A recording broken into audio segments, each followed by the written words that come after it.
శ్రీనివాస్ గారు నమస్తే అండి. నమస్కారం. సార్, అమరావతి ఆంధ్రుల రాజధాని అని చెప్పేసి ఇప్పుడు చట్టం కూడా అయిపోయింది, బాగానే ఉంది. అమరావతికి మేము వ్యతిరేకం, మావి గన్ను అది ఇది అని చెప్పేసి వైసీపీ నాయకుడు జగన్మోహన్ రెడ్డి గారు పలు సందర్భాల్లో మాట్లాడటం జరిగింది. ఇంత ఉంటే జస్ట్ నిన్నగాక మొన్న మాజీ మంత్రులు అంబటి రాంబాబు, పేర్ని నాని, అలాగే విజయవాడకు సంబంధించి దేవినేని అవినాష్, లేళ్ల అప్పిరెడ్డి, వీళ్ళతో పాటు ఇంకొంతమంది అక్కడికి వెళ్ళటం. ఇక అక్కడ జరిగిన సంగతి తెలుసు కదా మీకు. అసలు దాన్ని ఎలా చూడాలంటారు? ఏ సందర్భంలో అక్కడికి వెళ్ళి ఉంటారంటారు? ఏం సంకేతం ఇద్దాం అనుకుని ఉంటారు? అంటే నాకు అదే నిన్న గవర్నీలు బొత్స గారిని ఇంటర్వ్యూ చేస్తే ఒక నాకు జల్లగా ఏది ఒకసారి నేను చూడండి 4-5 సార్లు అది వేసుకుని చూశాను. ఎందుకని శ్మశానం ఉన్నందుక కాదు, నిన్న మాట్లాడారు. దాన్ని మళ్ళీ ఆ వీడియోని చాట్ జీపీలో పెట్టి అసలు అర్థం ఏంటో వివరించమని చెప్పాను. అది ఆర్టిఫిషియల్ ఇంటెలిజెన్స్ కూడా ఫెయిల్ అయిపోయింది. ఏంటి బొత్స గారి వ్యాఖ్యలు నిన్న మాట్లాడమంటే అంటే పదరీత్యా మనం అనకూడదు, కానీ ఆయన పదాల గురించి మాట్లాడట్లా. క్లారిటీ స్పష్టత. స్టాండ్, మీ స్టాండ్ మావిగాను. మీ మూడు రాజధానులే కదా. మూడు రాజధానులు అంటే మరి మావిగాను. అవును, మరి అమరావతి అన్నాము. 3 రాజధానులు అంటే 3 రాజధానులు. విశాఖపట్నం కావాలన్నాను. అప్పుడు మీ స్టాండ్ మావిగాను అంటే మావిగానే, కానీ ఇవన్నీ కలిపే మావిగాను అన్నారు. ఏంటి నాకు కలిపి ఈ మూడు ఏదో ఏం మాట్లాడారో కనపట్లేదు.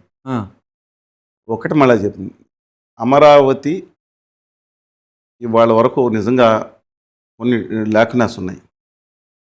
చంద్రబాబు నాయుడు గారు 5 సంవత్సరాలు ఫస్ట్ 1.5 years తీసేయండి, కనీసం అమరావతి అక్కడికి వెళ్ళటానికి అంటే ట్రాన్సిట్ సెక్రటరియట్ అక్కడికి వెళ్ళటానికి కూడా మంచి రోడ్ లేకుండా అయిపోయింది. Disaster failure. ఇవాళ మీరు వెళ్ళాలంటే అక్కడికి ఆ కరకట్ట మించి వెళ్ళాలి మెయిన్, లేదా గుంటూరు అమరావతి రోడ్డు మించి వెళ్ళాలి. ఆ కరకట్ట మించి ఒక స్పీడ్గా వెహికల్, 2వ వెహికల్ మీకు తప్పించకపోతే కింద పడిపోతారు. ఇవాళ వరకు అదే పొజిషన్ వచ్చిందంటే ఎంత బాధాకరం ఉండేది. దానికి మెయిన్ ఏంటంటే సీడ్ యాక్సెస్ రోడ్ డైరెక్ట్ కలపాలి. అక్కడ ఉన్న టోపోగ్రఫీ తెలిసిన వాళ్ళకి అర్థమవుతుంది. ఉండవల్లి రోడ్డుకి అక్కడి నుంచి నేషనల్ హైవేకి కలపాల్సింది. ఆ రోడ్డు పనులు ఆపేశారు. ఎందుకంటే అప్పుడు ఉండవల్లి పెనుమాకల్లో అనేక మంది రైతులు అబ్జెక్ట్ చేశారు. అవును, వాళ్ళ రైతుల్ని వాళ్ళు ఆ పార్టీ వాళ్ళు, ఈ పార్టీ వాళ్ళు, కులం వర్గాన్ని ఎత్తి చూపడం కూడా తప్పు. ఎందుకంటే నాకు తెలుసు నాకు గోదావరి జిల్లాలైనా అక్కడ ఐడియా ఉంది. మీకు దేశం మ్యాప్ అంతా బ్రెయిన్లో ఉంటుందండి. అందుకని అక్కడ ఉండవల్లి పెన్మాక దగ్గర మాత్రం అండి 15 సంవత్సరాల క్రితమే, 13 సంవత్సరాల క్రితమే రేట్లు కోటి రూపాయలు రోడ్డు. అదే మీకు అనంతపురం చివరి ప్రాంతాలకైతే 5 లక్షలు 10 లక్షల నుంచి లేదు. ఓకే, సత్యం అది. వెంకటపాలెంలో కొంచెం ఇప్పుడు వాళ్ళు ఇవ్వటానికి ఒప్పుకోలేదు. తర్వాత అందరిని కన్విన్స్ చేస్తే ఎక్కువ కావాలి మాకు, వాళ్ళకి ఒకటేంటి ఎక్కువ కావాలి. నిజంగా ఎక్కువ ఇవ్వాల్సి ఉండేది ఆ రోజు. వీళ్ళకి ఇస్తే మిగతా వాళ్ళు అబ్జెక్షన్ చేస్తారని చేయకూడదు, అర్థం చేసుకోవాలి. ఆ రోజుల్లో చొరవ తీసుకుని ముందుకు వచ్చి దాంట్లో మళ్ళీ రాజకీయం కోణం కూడా వచ్చి కావాలని ఆప్ చేసినట్టు కొంతమంది ఉన్నారు. ఓకే, ఏది వాళ్ళ బాస్ అక్కడి నుంచి ఇన్స్ట్రక్షన్ ఇస్తారనే ఉద్దేశంతో అంటే ప్రేరేపితంగా అది కనీసం ఒక రోడ్డు కోసం నిన్న ప్రయత్నం చేస్తా ఉంటే దాని గురించి ఆ రైతులు వద్దన్నారని చెప్పి వాళ్ళ కోసం వచ్చినట్టున్నారు. ఇక్కడ అక్కడుండే మిగతా రైతులు ఇదేంటి అసలు మాకు విన్నాళ్ళు బట్టి ఒక రోడ్డు వేసుకుంటుంటే అబ్జెక్షన్ చేస్తున్నారని చెప్పి వాళ్ళు రావటం, అనవసరంగా కోడిగుడ్లు వేయటం అదేదో కనపడిందండి. తప్పండి. ఎందుకంటే కోడిగుడ్ల రేట్లు చాలా పెరిగిపోయినాయి. అది ఒకళ్ళకు మంచి పౌష్టికాహారం. ఈ పౌష్టికాహారంలో చాలామంది కోడిగుడ్డు ఒక లోపల తినకూడదు అంటారు. అంటే అదక్క దాంట్లో కూడా అన్ని వైటమిన్స్ ఉంటాయి, థైమిన్ అన్నీ దాంట్లో ఉంటాయి. కాబట్టి కోడిగుడ్లు వేస్ట్ చేయడం అనేది తప్పండి నా ఉద్దేశం ప్రకారం. ఓకే, దయచేసి అదొకటి. రెండోది, రాళ్ళు వేసి కొట్టబోతుంటే ఒక కానిస్టేబుల్ గాయపడ్డాడు. ఇది అబ్సల్యూట్గా ఖండించాలి. ఎవరికన్నా ప్రజాస్వామ్యంగా అంటే ఇలాంటివి చేయటం, చాలా నిరసన తెలియజేయటం, శాంతియుత పద్ధతులు ఎంత వాళ్ళ ఆవేదన నాకు తెలుసు. అమరావతి రైతు ఇదే మాట మాట్లాడితే వాళ్ళు ఏమన్నారంటే భావ ప్రకటన స్వేచ్ఛ అండి. ఇంతకుముందు పార్టీ కార్యాలయం మీద రైతు మీద దాడి చేసినప్పుడు భావ ప్రకటన స్వేచ్ఛ అన్నారు కదా కొంతమంది. ఇప్పుడు జగన్మోహన్ రెడ్డి గారు ప్రతిబంధం ఏదో వస్తాయన్నారు. ఇప్పుడు ఆయన మీద దాడి జరిగినప్పుడు వాళ్ళ ఇంటి మీద లేకపోతే పార్టీ కాల మీద ఇంకో విచిత్రంగా ఉంటుంది. వాళ్ళకి మాట్లాడే హక్కు లేదు. మీ ఇలాంటి వాళ్ళకి నా అలాంటి వాళ్ళకి మాట్లాడకు. ఎందుకంటే ఏది తప్పు జరిగినా ఖండించాలి మనం స్వతంత్రంగా. అవకాశం వచ్చినప్పుడు మనకే పక్కన ఉండకూడదండి వాళ్ళు. అందుకని వాళ్ళ ఆ రైతుల మీద, మహిళల మీద ఎంత బూతులు చేయించారు, ఎంత పోలీసు దౌర్జన్యాలు ప్రయోగించేది. అలాంటి వాళ్ళ మీద కూడా నేను పదప్రేమ చక్కగా నాలాంటి వాళ్ళ మీద కేసులు పెట్టి మీ మీద కూడా కేసు ఉంది అమరావతిలో? కేసులు పెట్టి భయంకరంగా అమరావతి కేసులు పెట్టి పోలీస్ స్టేషన్ చేతి వేధించారే. మిమ్మల్ని ఎస్ కాదు, మిమ్మల్ని వేధించారా? ఎస్ కేసులు ఉన్నాయి. నేను ఆఖరికి నేను స్టే తీసుకొచ్చి ఏ స్టేషన్లో పెట్టారండి? Vijayawada police station, Mangalagiri police station? Police అధికారులతో వేయించారు భయంకరమైన కేసులు, కానీ పోలీసులతో అధికారులతోనే వేయించారు. ఓకే, చెప్తున్నాను నేను అసలు మా మీద సరే ఏదైనా సరే దాన్ని హైకోర్టుకి వెళ్ళాం, దాన్ని స్టే తీసుకున్నాం, చాలా ఇష్యూస్ ఉన్నాయి. నేను అంటున్నాను మొన్నటి వరకు అమరావతి రైతుల మీద ఈ ప్రభుత్వం వచ్చిన తర్వాత కూడా కేసు మహిళల మీద కూడా తీయలేదంటే విచిత్రంగా ఉంది అది. సరే, coming back to the point, వాళ్ళ ఆఖరికి వాళ్ళు ఏదో పాదయాత్ర చేసుకుంటే రోడ్డు వారు నడుచుకుంటే వెళ్తుంటే వాళ్ళని అన్నం తినకుండా మట్టి కొట్టిన రోజులు, పక్కన పొలాలు తింటున్నా ఎంత దారుణంగా చూసామండి. ఎంత వేధించారు దారుణంగా మహిళలను అందరినీ. పోలీసులు ఆ పోలీసులు నేను తప్పని, ఎందుకంటే పోలీసులు నేను వ్యవస్థను గౌరవించమంటాను ఇప్పుడు కానీ అప్పుడు కానీ. ఎందుకో తెలుసా, వ్యవస్థను గౌరవిస్తే వ్యవస్థలు మనం గౌరవిస్తాయి, ధర్మాన్ని రక్షిస్తే ధర్మం మనం కాపాడుతుంది. ఎంత అద్భుతమైన కానిస్టేబుల్స్, ఎస్ఐలు రిక్రూట్మెంట్లో ఎంత ఐపీఎస్లు ఎంత నిజాయితీలు ఉన్నాళ్ళు వస్తారు తెలుసా? 90% మంది. మీరు 10% తీసేయండి. సమాజానికి సేవ చేసే దమ్మున్న వాళ్ళు న్యాయం చేయాలంటే సరే రెవెన్యూ మీద కూడా ధనం హీలర్ కూడా పోలీసు వ్యవస్థ కంటే రెవెన్యూ వ్యవస్థ తప్పడుతుందనే అభిప్రాయం ఉంది. అలాంటి నీతి నిజాయితీ పనులను ఐపీఎస్ ఆఫీసర్లు, ఐఏఎస్లు, మన ఎస్ఐలు అందరూ ఉండేవారు కదా. నేను బాగుంది, కానీ వ్యవస్థలు చేసినట్టు చేయకూడదు. అంటే ఇప్పుడు వాళ్ళు వాడుకున్నట్టు అంటున్నారు కదా, అప్పుడు వాడుకున్నారు కదా, వాళ్ళకి మాట్లాడే అధికారం ఉందా? అందుకని వాళ్ళకి వచ్చే అధికారం ఉంది. అడ్డుకుంటాం అని కాదని, అడ్డుకుంటూ నిరసన తెలియజేయటం శాంతియుతంగా వచ్చే అధికారం అంటే సార్ వాళ్ళకి కడుపు మంట. 5 ఏళ్ళు మమ్మల్ని వేధించు తిన్నారు. అంతెందుకు, అమరావతి టు అరసవల్లి అని యాత్ర మొదలుపెట్టాను. అదేనండి, నేను రాజమండ్రి దాకా వెళ్ళినప్పుడు వాటర్ బాటిల్ నేను పాల్గొన్నానండి. కాదు, నేను పాల్గొన్నాను. ఓకే, నేను ఎంత బాధ రోజు విషాదంలో ఉన్నా నేను వెళ్ళి మొత్తం 3 జిల్లాల నుంచి పాల్గొన్నాను. ఆ మహిళలు సాల్యూట్ చేయాలి వాళ్ళు చేసిన పోరాటానికి. కానీ దట్ డజంట్ మీన్ మనం అటాక్ చేయమని కాదు, కానీ ప్రొటెస్ట్ చేయొచ్చు. ఇప్పుడు చాలా వీళ్ళు ఇప్పుడు వాళ్ళు కడుపుమంట సార్. ఇప్పుడు మళ్ళీ అడ్డుకోవడానికి ఇంత చక్కగా ఒక రోడ్డు కూడా లేకుండా అడ్డుకోవడానికి వచ్చేస్తున్నారు అనేది. ఇంకోటి కూడా అండి, ఉండవల్లిలో కూడా కూడా రైతులే కదా. అవును, మనం వాళ్ళ యొక్క ఆకాంక్షలు కూడా మనం పరిగణలో తీసుకోవాలి కదా. అది నేను ఏమన్నా అంత రోడ్డు వేస్తుంటే దాదాపు 53,000 ఎకరాలు అక్కడికి, ఇప్పుడు 20,000 అనుకుంటా, 50,000 ఎకరాలకి మెయిన్ రోడ్, అదే కనెక్షన్ రోడ్ వేస్తుంటే పొద్దున ఏమైపోతాయి ఆలస్యం అయితే అనే బాధ, ఆక్రోశం వాళ్ళు ఉంది. కానీ ఇక్కడ వాళ్ళు కూడా రైతులే కదా. అందుకని ప్రభుత్వం ఒకవేళ వాళ్ళు ఒప్పుకుంటే కొంచెం ఎక్కువ ప్యాకేజ్ ఇచ్చి చేయాలి, లేదా భూసెక్కి ఆ ఒక్క రోడ్డు వరకు మిగతా నేను తీసుకోవాలని నేను ఆ రైతులు పట్టుకోవటాలని ఎప్పుడు నేను అన్నండి. అందువల్ల పాజిటివ్గా మనం ఇద్దరి మధ్యన సయోధ్య పెంచడానికి చూడాలి. నేను అంటుంది ద్వేషాలు పెంచడానికి చూడకూడదు. ద్వేషాలని కాదు, పార్టీలు కొన్ని ఎవరైనా సరే అలాగే చేయటం మంచి పద్ధతి కాదు. కానీ వాళ్ళ స్టాండ్ ఏంటో వాళ్ళకి అర్థం ఉండాలి. మరి ఇక్కడ ఈ సామాజిక వర్గాలు ఏంటి, ఈ పేరునానికి సంబంధించి కొన్ని కామెంట్స్ ఇవన్నీ కూడా అంటే నేను అవుట్ ఆఫ్ ద కంటెస్ట్ అంటలేదు, కానీ వాళ్ళ రాజకీయంలో ఎవరు రాజకీయం వాళ్ళు చేస్తారు. ఇవాళ కళ్యాణ్ గారిని చంద్రబాబు నాయుడు గారిని విడదీయడానికి ఒక భయంకరమైన కుట్రలు జరుగుతున్నాయి. దానికి కులాలను వాడుకుంటున్నారు కొంతమంది. ఇంకా లేకుండా అది ఓల్డ్ స్ట్రాటజీ అన్నా ఇవ్వండి. ఈ దేశంలో మొత్తం సమాజం గురించి రండి, మనం ఫైట్ చేద్దాం, అందరూ కూడా ఎదుగుదాం, అందరికీ ఇండస్ట్రియలిస్ట్ అయిపోతారు, 15 లక్షల మంది రారు. మతం గురించి రాగానే అయ్యో నా మతం అని చెప్పి 1,00,000 మంది అవుతారు. కులం గజ్జి రగిలించండి, 10 లక్షల మంది మీటింగ్ వచ్చేస్తారు. విచిత్రం. అందరూ కలిసి చేద్దామంటే మాత్రం 100 మంది అక్కడ. ఇది ఎవర్ గ్రీన్. ఇది మాత్రం ఎంత బాగా వచ్చిన పుండులాగా రగిలించుకోవడానికి రాజకీయ నాయకులు చూసే దుర్మార్గమైన ప్రక్రియ కుల మత విద్వేషాలు, ఉప ప్రాంతీయ విద్వేషాలు రెచ్చగొడతారు.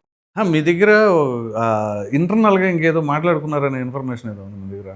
ఆయన ఒక కులాన్ని, కాపు కులాన్ని ఆయన ఏదో మాట్లాడతాం, తిరిగి ఆయన మీద ఇంకోళ్ళు మాట్లాడతాం వీడియోలో. ఆయన కాపు కులమే కదా, మరి ఆయన కాపు కులం మాట్లాడుతూ అంటే అయినా సరే నేను అంటున్నాను, మొహమాట పడుతున్నాం, తప్పదు. ఇది మీకు ఇందాకే చెప్పాను కదా. మిగతా మీ దేశ విదేశాల మీద, అంతర్జాతీయ విషయం మీద, మోడీ గారి మీద, లేకపోతే ఎవరి మీద మనం మాట్లాడవచ్చు. కానీ కులం విషయం వచ్చేటప్పటికి ఆంధ్రప్రదేశ్లో చాలా ఇబ్బందికరమైన పరిస్థితి ఉంది. ఎందుకంటే మీరు ఏ రాష్ట్రం, ఏ దేశం వెళ్ళండి, ముందల మీరు అంతెందుకు ఒకే తెలుగు తెలిపెట్టిన తెలంగాణ, తమిళనాడు వెళ్ళండి, ఫస్ట్ రాష్ట్రం, తర్వాత మతం. ఎందుకంటే అక్కడ కావాలని రెచ్చగొడుతున్నారు మత అది. ఆ తర్వాత పార్టీ కులం వస్తుంది. ఆంధ్రప్రదేశ్లోకి వెళ్తే నేను ఇక్కడ జోక్ చేయట్లా, మీరు అనంతపురం వెళ్ళండి, తక్కువ ఉండొచ్చు కొంచెం, మిగతా చోట్ల వెళ్ళండి, లేకపోతే ఈస్ట్ గోదావరి వెళ్ళండి, మీరేంటి ఇది మిగతా చోట్ల ఉండొచ్చు, కానీ అక్కడ ఎక్కువ. ఇప్పుడు అక్కడ దాన్ని మట్టుకు రాయటానికి భయంకరంగా చేస్తున్నారు. అప్పటి నుంచి నాకు అర్థం, కులం చాలా నిన్న మన కళ్యాణ్ బాబు గారు మాట అన్నారు, కులం రాజకీయాలు కులం గురించి మొత్తం ఆయన మాట్లాడింది రెచ్చగొట్టింది ఆయన ఇంతకుముందు. కానీ మార్పు రాకూడదా? అవును, తప్పేముంది, ఇప్పుడు మార్చుకున్నారు. నేను తప్పనలేదు, స్వాగతిస్తున్నా. ఆయన మారిన దాన్ని ట్రోలింగ్ చేయడం నేను అర్థం కావట్లేదు. ఆయన మారిన దాన్ని ట్రోల్ చేస్తే ఉపయోగం అంటే మళ్ళీ తిరిగి మారమని ఆయన్ని. అని ఎవరన్నా సరే, ఇప్పుడు జగన్మోహన్ రెడ్డి గారు ఏం చేశారు, కేంద్ర ఎన్నికల కలెక్షన్ కమిషన్ దగ్గరికి వెళ్ళి ఆ పక్కన బయటకు వచ్చి 37 మంది డిఎస్సిలో 35 అని ఇంకెవరు ఆరాన్ని బొగ్గన గరిచాడు, 35.5 మంది ఒకే క్యాస్ట్ ఉన్నారు. తీరా చూస్తే అంతా బాగా సమాచారం. కులం మీద ఒక ముఖ్యమంత్రి డిఎస్సి మీద కూడా అదే మాట్లాడారు కదా. అది ఏదైనా సరే నేను అన్నాను అలా రెచ్చగొడతాం. కానీ అలాగే అప్పుడు ప్రతిపక్ష నాయకుడు ఉన్న చంద్రబాబు నాయుడు గారు క్రిస్టియన్ ముఖ్యమంత్రి అని మాట్లాడతాం. కానీ లేదా కళ్యాణ్ గారు ఒక మతం పేరు, ఇవన్నీ తప్పండి. సరే, మనం మాట్లాడుకుంది మనం అమరావతి మీద మాట్లాడుతున్నాం. వాళ్ళు ఎంత కొంతమందికి ఆనందంగా ఉందంటే అమరావతి మీద గొడవ జరుగుతుంది, కానీ అక్కడ కానీ మిగతా రాష్ట్రం ఆనందం పెరిగిపోతుంది. నాకు అర్థం కావట్లేదు. ఎవరండి ఆనందపడే వాళ్ళు? బాగా వికృత ఆనందం కూడా ఉంది. నాకు అర్థం కాంది. మావిగన్ అని ఇప్పుడు నిన్న గవర్నీయులు బొత్స గారు మావిగన్ అంటే అసలు ఆయనకి అర్థమైతే కదా. రోజా గారు ఉన్నారు, ఒకప్పుడు డైనమిక్ లీడర్, కమ్ వాటర్ తప్పు మాట్లాడితే మనం ఖండిద్దాం పక్కన పెట్టి. ఒక ఇంటర్వ్యూ జరుగుతూ ఉంటే ఏమంటే మీరు ఇల్లు ఎక్కడ కట్టుకుంటారంటే నాకు అంత ఎక్కడ కట్టుకునే ఆస్తి లేదు కాదు. ఇప్పుడు ఇక్కడ ఎలా కట్టుకుంటున్నారంటే మావిగన్లో కట్టుకుంటున్నారా అమరావతిలో కట్టుకుంటున్నారా అని అడిగారు. రెండు ఒకటే కదా మీరు మాట్లాడారని ఆవిడే మాట్లాడారు. అంటే మోస్ట్ కన్ఫ్యూజ్ స్టేట్ ఆఫ్ అఫైర్స్లో వైకాపా వాళ్ళు ఉన్నట్టున్నారు. వాళ్ళు కన్ఫ్యూజన్లో ఉన్నారా, ఎదురు వాళ్ళు కన్ఫ్యూజ్ చేయాలని ట్రై చేస్తున్నారా?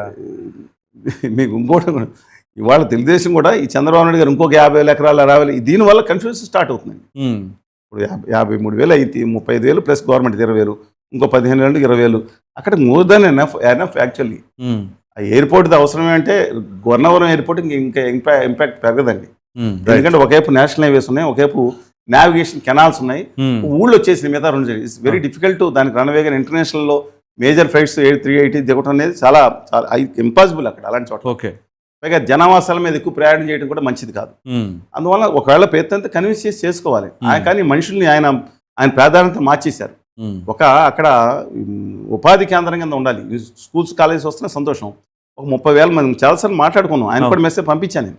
I'm not in contact with him, but secretary పంపిస్తే పెడతారు కదా. కనీసం అక్కడ పెరిఫెరల్ ఏరియాలో అపాచి బ్యాండిక్స్ కానీ ఫ్యాక్టరీలు పెట్టి 30,000 మంది మిడిల్ క్లాస్ వాళ్ళకి ఉద్యోగాలు వచ్చి మీరు ఇంత ఖర్చు పెడుతున్నారు కదా, 99 పైసలు కాళ్ళకి ఇస్తున్నారు. అది కాకుండా 50 కోట్లు VGF ఫండ్ ఇస్తాము, 30,000 మందిని సంవత్సరంలో మీరు షర్ట్స్ తయారు చేస్తారు కదా ఓజరీ పెద్ద ప్రొడక్షన్, మీరు 30,000 మంది అక్కడ ఉపాధి ఉండేటట్టు కల్పించండి. ఆర్గానిక్ గ్రోత్ వస్తుంది. ఆ నగరం అంటే ఒక సంపన్నే కాదు, అన్ని వర్గాల నివాసం ఉండేటట్టు గొప్ప సిటీగా తయారు చేయండి కోరాము. అందుకని ఒక పక్కన అమరావతి విషయంలో ఆయన చేసే చర్యలను విమర్శిస్తా, కానీ తల కిందులే మళ్ళీ పాపం నిలబెడతాను చూస్తున్నాడు ఆయన. దాన్ని అభినందిస్తా. పారదర్శకంగా చేయండి, అవినీతి లేకుండా కోరుతున్నాం. ఇది కోరొచ్చు. కానీ అమరావతి మీద విషయం మీద ప్రయత్నాలని మళ్ళీ ఇప్పుడు వర్షం పడింది కదా, ఆ అమరావతి కృష్ణా నది వరద రావాలని మళ్ళీ చెప్తున్నాను. మీరు ఇందాక మాట అన్నారు, ఇంతకీ ఎవరు ఆనందపడుతున్నారు ఈ గొడవలు జరగడం వల్ల అనేది? రాజకీయ స్వార్థం కోసం అమరావతిని తొక్కేయాలని నేను ఒకటి చెప్తున్నానండి. అది మన తెలుగు రాష్ట్రాల్లో పొరుగు రాష్ట్రం ద్వారా, పొరుగు రాష్ట్రంలో కూడా కొంతమంది, ఎందుకంటే జగన్మోహన్ రెడ్డి గారిని చాలా మంది తప్పు అర్థం చేసుకున్నారు మీలాంటి వాళ్ళు. చెప్పాను అంటే మీద ఒక వీడియో చూసాను, 3 రాజధానులు ఆయన అభివృద్ధి చేయలేదని మీరు కొంతమంది మాట్లాడుతున్నారు. అభివృద్ధి చేశారని నేను చెప్తున్నాను. ఇది తెలంగాణనా కాదు, 3 రాజధానులు 3 రాజధానులు అభివృద్ధి చేశారు ఆయన. ఓకే, ఎందుకంటే అది చాలా మంది అర్థం చేసుకోకుండా ఆయన మీద తప్పు ట్రోల్ చేయటం ఇది మంచి పద్ధతి కాదు. మరి అభివృద్ధి చేసినోడు మరి దాని మీద నిలబడాలి, కానీ మరి మావిగా దాని మీద నిలబడటం కూడా మంచిది. అంటే ఆంధ్రప్రదేశ్ ఎందుకు నిలబడడం, దాని మీద 3 రాజధానులు అద్భుతంగా అభివృద్ధి చేసిన మనిషి ఆయన. ఎక్కడెక్కడ? ఒకటేమో రాజధాని అయిన తమిళనాడు రాజధాని చెన్నైకి, అక్కడి నుంచి వెళ్ళిపోయారు. చిత్తూరు నెల్లూరు నుంచి ఎక్కువ మంది ఎందుకులే ఇదని ఒక మిగతా ప్రాంతాలు బెంగళూరుకి వెళ్ళిపోయి అక్కడ అభివృద్ధి చేశారు. తర్వాత 3వది హైదరాబాద్. 3 రాజధానులు అద్భుతంగా అభివృద్ధి చేసిన మనిషిని పట్టుకుని అనవసరంగా మీరు ట్రోల్ చేయడం ఏంటండి? పద్ధతిగా ఉంది అది. అందుకని ఇక్కడ కన్ఫ్యూజన్ వచ్చింది. అది ఈ కన్ఫ్యూజన్ అనేది ఎందుకు వచ్చిందంటే, నేను వ్యంగ్యంగా మాట్లాడవచ్చు కానీ చాలా బాధతో మాట్లాడుతున్నాను. అది మీ ఆవేదన. ఐఎమ్ నాట్ అగెన్స్ట్ ఒక పార్టీగా కాదు, కానీ పార్టీ మీకు క్లారిటీ లేదే. మీరే కదా అమరావతి ఇల్లు కట్టుకున్నారన్నారు. అమరావతిలో మీరు కాకుండా వాళ్ళందరితో చెప్పించారు. 10 సార్లు మనం మాట్లాడుకున్నాం. ఆ తర్వాత మేనిఫెస్టో కమిటీ ఉమ్మారెడ్డి గారితో తాకీదు ఇప్పించారు, సీల్ చేశారు. ఏమైనా చంద్రబాబు ఇల్లు లేదు, ఎక్కడ కట్టుకున్నా అది ఛాలెంజ్ చేశారు. ఆయన లేట్ గా మేలుకుని ఇప్పుడు ఆయన ఇల్లు కట్టుకున్నాడు అని ముందుకు వచ్చారు. నేను ఎక్కడ నివాసం ఉంటున్నా, నా కుటుంబం కూడా మారి అన్నారు కదా. ఆ తర్వాత ప్రజలు నమ్మి ఓట్లు వేశారు కదా, అక్కడి నుంచి కర్నూలు రాజధాని అన్నారు, అక్కడికి వెళ్ళి రెచ్చగొట్టారు. అక్కడికి వెళ్ళి కర్నూలు ఇంకా అభివృద్ధి చేయాలి, అక్కడ పారిశ్రామికంగా బ్రహ్మాండ నగరంగా తయారవ్వాలి, ఉపాధి రావాలి. పక్కన విశాఖపట్నం వెళ్ళారు, అక్కడికి వెళ్ళి నేను మొదలు పెడతా అన్నారు. ఆ ప్యాలెస్ ఏదో ప్రభుత్వ నిధులతోనే కట్టుకున్నారు, సొంతానికి కాదు, ఏదైనా కానివ్వండి. మళ్ళీ వచ్చి ఎవరికి కావాలి అంతా ఒక కృష్ణా జిల్లాలో డెవలప్ చేస్తారు, గుంటూరు జిల్లాలో పంచాయతీ తేల్చేస్తామని మాట్లాడిన వాళ్ళు చాలా మంది ఉన్నారు. ఎస్, ఎందుకు కాకూడదు, విశాఖపట్నం మా హక్కు, ఎవడు ఒక చోట పెడతాడు రా అని మాట్లాడిన ఉన్నారు. ఇవాళ పాట మార్చి ఇప్పుడు మావిగన్ అన్నారు. మావిగన్ అంటే అమరావతి కూడా మావిగన్ అంటున్నారు. ఇంత కన్ఫ్యూజన్ ప్రపంచ చరిత్రలో ఎలాంటి అంత కన్ఫ్యూజెస్ మాస్టరో. అసలు తను మాట్లాడిన తను వెనక్కి తీసుకునే సిస్టమ్స్లో హోదా మీద మిగతా వాళ్ళు ఉన్నారు మాట మార్చండి, కానీ ఈ విధంగా ఎక్కడ ఏం లేదండి. ఇప్పుడు రిబ్బన్ క్యాపిటల్ తీసుకొచ్చారు. ఆ రిబ్బన్ క్యాపిటల్ చేయడం కోసం అమరావతి మీద మీకు ఇప్పుడు రైతులు న్యాయం చేయండి, ఆ రిబ్బన్ క్యాపిటల్ సంగతి తేల్చండి ముందు.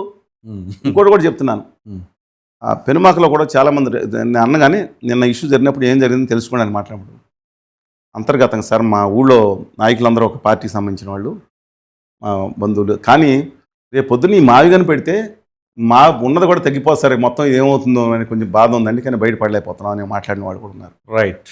అందువల్ల మై హంబుల్ రిక్వెస్ట్, అమరావతి రైతులు కూడా మీ గుండెల్లో ఉన్న ఆవేదన అందరికీ తెలుసు, మీరు చేసిన త్యాగం డెఫినెట్గా పోరాటం అందరూ గుర్తుంచుకుంటారు.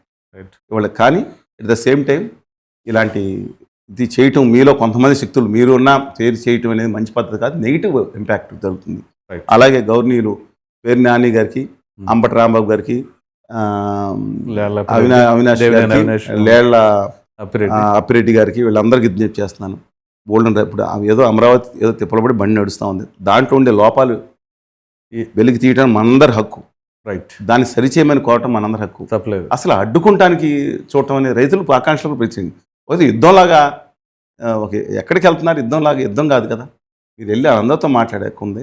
బట్ దయచేసి ఆ రాజధాని నిలబడినేమని చెప్పి మీ అందరినీ కోరుకుంటున్నాను. Right sir, thank you. నమస్కారం.